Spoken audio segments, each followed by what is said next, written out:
you follow finance content on YouTube, blogs, or even books, you've probably heard people talking about simply investing in funds such as VOO, VTI, or QQQ. There's also a few others out there, and these are fairly simple investing strategies. These are all ETFs that track different market segments such as the S&P 500, the NASDAQ 100, or even the complete American stock market.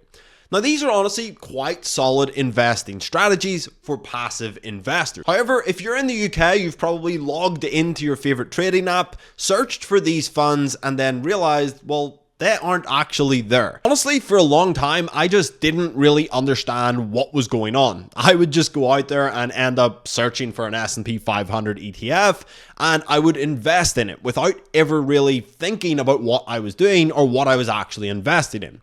However, not all of these ETFs that you see when you search for S&P 500 are created equal. There's going to be differences between them, including the price of fees, assets under management, and whether they're an ETF or maybe an index fund. So in this video, I'm going to give you some solid equivalents for 4 popular US funds you hear many people talking about. We'll cover VOO, VTI, the QQQ, and SCHD, all in this video. So what I'll do is give you some funds in the UK and Europe that are very similar to these US counterparts that also have low fees, reputable providers, and are ideally tracking the exact same index. However, that is not always possible. But before we go ahead and jump in, let's explain why these funds aren't available for investors in Europe.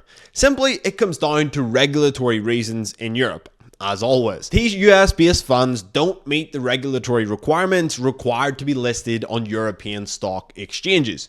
Instead, when you go ahead and invest in these similar funds in Europe, you'll see that a lot of them have this UCITS label. This stands for the Undertakings for the Collective Investment in Transferable Securities. This is a European Union regulatory framework that ensures that funds being sold on exchanges are safe and well regulated for retail investors like you and me. So now you know exactly why you can't purchase the US-based versions of these funds. Let's take a look at some of these equivalent funds you can invest in from the UK.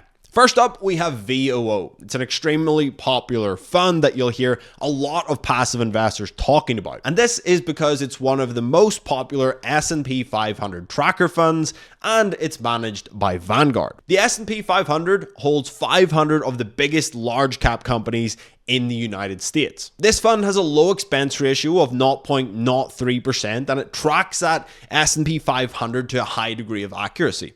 If you want to invest in something similar in the UK, one of the better funds to do it through is VUSA, otherwise known as the S&P 500 UCITS ETF from Vanguard. This fund also obviously tracks the S&P 500 index and has ongoing fees of 0.07%, which is extremely good in the UK. There's not many funds that will come in with cheaper fees than that. Hopefully someday we will get access to those 0.03% fees that they have in the US, but until then, we don't. VUSA will distribute your dividends as income. If you do want to invest in the S&P 500 and have your dividends reinvested automatically, you can invest in its counterpart VUGA, which is the accumulation version of this fund, but essentially it invests in the exact same things. If you want to go with a different provider other than Vanguard, IUSA is a good option from iShares by BlackRock. It also has fees of 0.07% and tracks the S&P 500. So all of these funds can be found on most popular brokerages here in the UK. If you want to get started investing in them, you can get up to £100 in free shares from Trading 212 when you create an account with them in the link down below. As always, capital is at risk when you're investing. Next up, we have VTI. VTI is another fund that you'll hear a lot of investors talking about. It aims to provide them with broad exposure to the entire US stock market, including small, mid, and large cap companies across both growth and value stocks.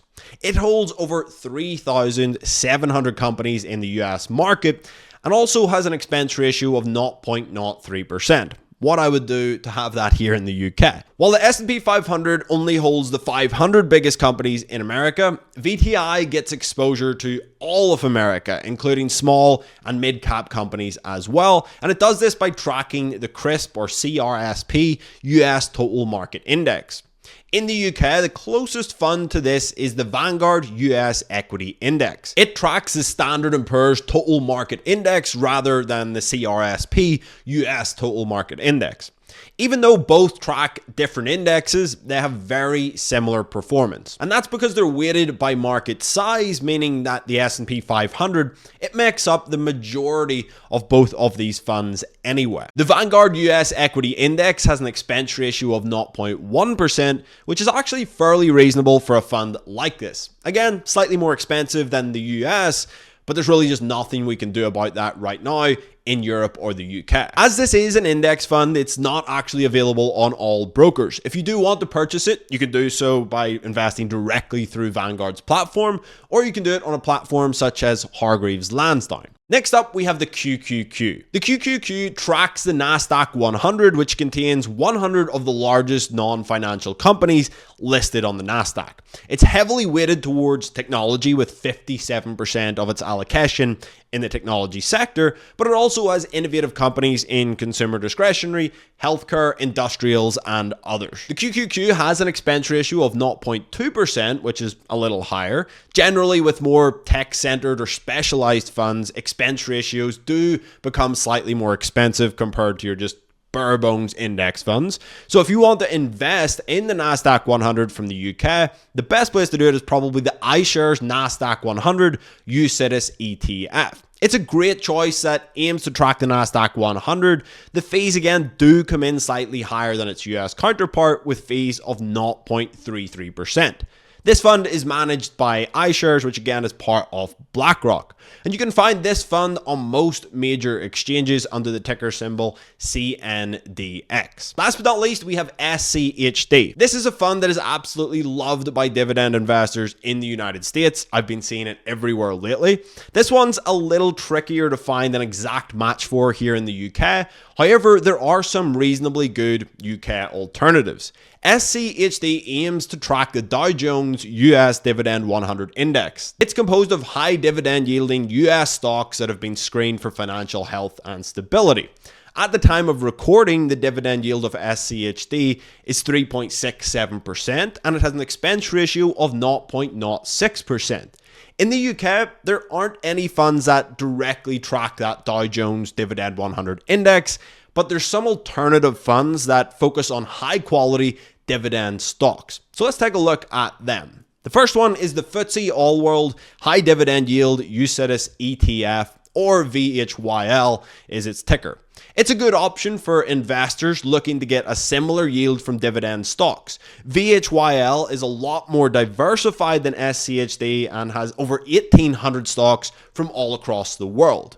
Only 42.6% of the fund is based in the United States, and the fees are significantly higher, coming in at 0.29% versus that 0.06 of SCHD. Another option is the Wisdom Tree US Equity Income UCITS ETF. Again, it doesn't track the same index as SCHD, but it does focus on broad, diversified exposure to US high dividend yield equities. This fund actually has a higher dividend yield of 4.59% at the time of recording, and it only has 339 holdings. So if you want to focus on the US, this fund is likely a better option, but there is one caveat. This fund is fairly new and currently only has 82 million under management, which could make it harder to sell at fair value. The bid-ask spread on this will likely be higher than funds that have a lot more capital under management, as there's simply less buyers and sellers at any one time, meaning that you might have to take a slightly lower price than you might want to.